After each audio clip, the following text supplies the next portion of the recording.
So it's important that what we have are solutions that deliver business value to the end user.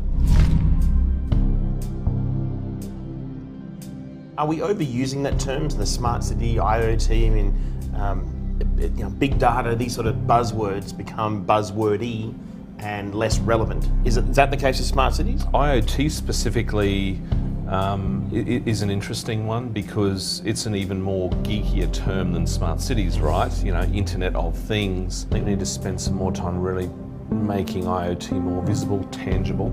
It can totally be done. You know, you guys have done it, you know, others have done it, but there's so many players entering that marketplace. We really need to get on the same page with the language. With good knowledge, good skills across multiple technologies, who can actually go out and implement these technologies at scale into businesses, councils, because I think what we tend to see are fairly specific, bespoke implementations of technologies into specific, well-funded projects. And what's missing is that at-scale piece.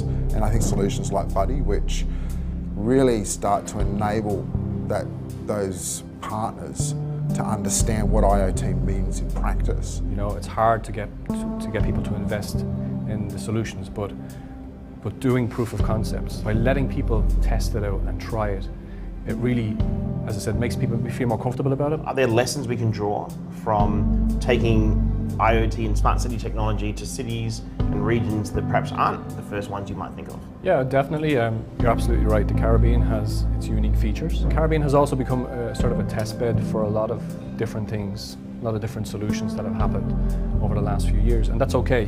You know, it's a very welcome to see the technology, you know, filtering into the Caribbean and being used for the proper reasons. Really what IoT is about is getting data and converting it into something so we can do something with it. Data means transparency as well, and sometimes data can tell you good things and it can tell you things that maybe you don't want to hear. So yes, culturally, we got to get to a place where we love data. Smart cities, smart buildings, what's the role of the building, do you think? I think we need to make sure that the concept of the smart building is key in the narrative around smart cities, and I don't think that's there at the moment. We've got a building sector and industry that wants to change the world and save the planet, but they haven't had IoT yet.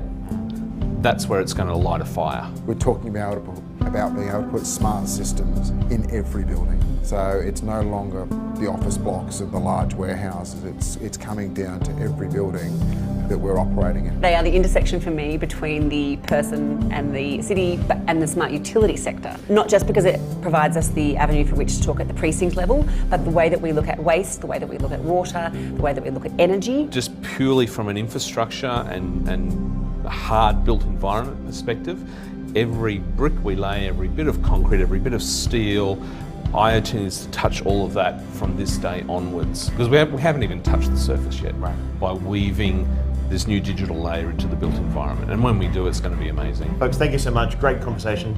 Appreciate you being here. Thank you. Thanks, Dave.